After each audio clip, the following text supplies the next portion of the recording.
आपल्याला स्कॉलरशिपच्या परीक्षेत काही प्रश्न येतात की सगळ्यात लहान संख्या कोणती किंवा चढता क्रम सांगा, आणि इथे सगळ्यात मोठी चूक होते आपल्या समोर कसे दिलेले असतात 0.1 न देता 0.10 दिलेलं. अशा नंतरचा आपण कसे वाचायचे असतात, कसं वाचतो आपण, हे कसं वाचाल, हे 0.11 असं वाचायचं. 0.11 ह्याचं वाचन केलं तर आपलं वाचन कसं होईल, चुकीचं होईल. ठीक आहे, कारण हे 11 नाही आहे, काय आहे 0.11 आहे. ठीक, समजा आता इथे आलं 0. या संख्येचं योग्य वाचन खालीलपैकी कोणतं, अशा प्रकारचे प्रश्न येतात. कसं कराल मग याचं वाचन, 0.951 नाही. कसं कराल, 0.951. तर ह्याचा आपल्याला लहान मोठेपणा पाहायचा आहे. कशाचा, दशांश अपूर्णांकाचा. आपण आधी विचार करू आपल्या नेहमीच्या संख्यांच्या लहान मोठेपणाचा. हे कोणतं स्थान आहे आपलं, शतक. सगळ्यात मोठं स्थान कोणतं म्हणतो आपण, शतकला. कशाला म्हणतो, शतक. मग दशक, किंवा इकडे अजून संख्या असेल 1000, 10,000. बरोबर आहे. इकडच्या स्थानांना आपण सगळ्यात मोठं म्हणजे ह्या स्थानावर, आता इथे जरी 9 असला तरी तो कोणत्या स्थानावर आहे, म्हणजे त्याची किंमत फक्त 9 आहे, हो ना. पण हाच जर 9 इथे आला तर याची किती होते, 900 होते. समजला. त्याप्रमाणेच आपल्याला दशांश अपूर्णांकांचे सुद्धा स्थान आधी पाहावे लागतील. दशांश अपूर्णांकी संख्यांचे स्थान सुद्धा आपल्याला पाहावे लागतील. जर आपण म्हटलं 21.198, जसं इथे शतक, हजार मोठा आहे, एककपेक्षा दशक मोठा आहे, दशकपेक्षा शतक मोठा आहे, शतकपेक्षा 1000 मोठा आहे. इथे हे स्थान कोणतं आहे, दशांश. किती, दशांश. आता मला सांगा तुम्ही 10 पैकी 1 मोठा की 100 पैकी 1 मोठा, 10 पैकी 1 मोठा. बरोबर आहे. म्हणून इथे आपण कशाला मोठा म्हणू, जर अशाही संख्या देऊ शकतील तुम्हाला, खालील संख्यांचा लहान मोठेपणा ठरवा. आता तुम्हाला व्यावहारिक अपूर्णांकामध्ये काय म्हणतो आपण, अंश छेदांक. ज्याचा छेद सर्वात लहान तो अपूर्णांक सर्वात मोठा. बरोबर. मग आता हे कसं लिहितो आपण, 0.1, इथे कसं लिहितो 0.01, इथे कसं लिहितो 0.001. बघा हा किती छोटा छोटा होत चालला. समजला.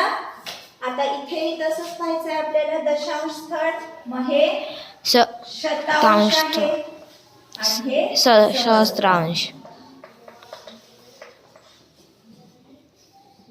सहस्त्रांश पेक्षा शतांश मोठं, शतांश पेक्षा दशांश मोठं. ठीक आहे.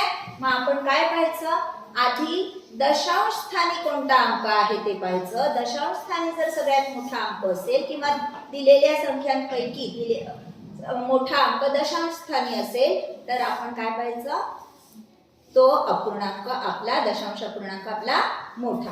इकडे समजा 22 दिलेलं असेल आणि मग इकडे 198 दिलं असेल किंवा मग इथे 9 वगैरे दिलं असेल, तरी मग तेव्हा तर आपण सांगू शकतो 21 पेक्षा 22 मोठा. पण जर इथेही 21 दिलं असेल तर मग अशा वेळेस आपण काय पाहू, दशांशच्या नंतरच्या स्थानांवर, मोठ्या स्थानावर कोणता अंक आहे ते आपण पाहणार आणि त्याचा लहान मोठेपणा ठरवणार. बघा इथे आपण सगळ्याचे अंश म्हणजे छेद आपण समान पाहणार. काय होईल इथे, दशांश स्थळ किती आहेत, 2. म्हणजे खाली काय येईल, 100. इथेही दशांश स्थळ 2 दिसतात आहे आपल्याला, म्हणून खाली काय येईल, 100 येईल. बरोबर. इथे सुद्धा 100. अशा वेळेस आता इथे बघू आपण काय आहे, दशांश स्थळ मोठं असतं ना, दशांश स्थळ 0 आहे, त्याच्यामुळे हा सर्वात लहान.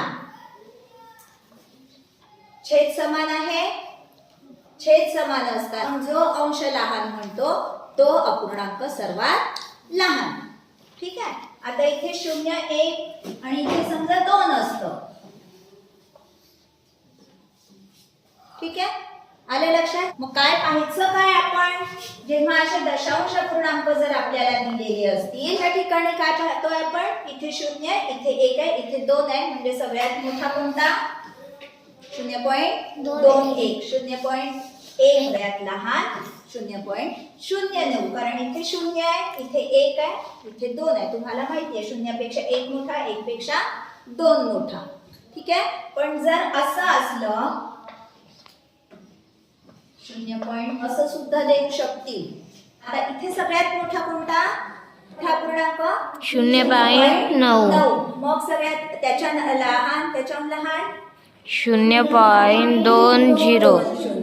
तो 0 वाचला नाही वाचला तरी चालतो. हे लक्षात ठेवायचं तुम्ही की दशांश चिन्हाच्या नंतरच्या शेवटच्या अंकानंतर जर कोणता 0 असेल तर त्याला किंमत नाही. हे आपण पाहिलंय. बरोबर. मग आता ह्याला काही किंमत आहे का? नाही. हा, पण ह्याच्या नंतर जर 1 असला तर मात्र किंमत आहे. पण 1 असला तरी सुद्धा मोठा कोणता? 0.9. इथे जर 0.7 दिलं तरी सुद्धा ह्याच्या कोणता मोठा? 0.7 मोठा. ठीक आहे. दिलेल्या संख्या पाहायच्या आपण. त्याच्यामध्ये जर दशांश स्थळी मग त्याच्यानंतर बरं आता समजा दशांश स्थळ सारखीच आहे. हा,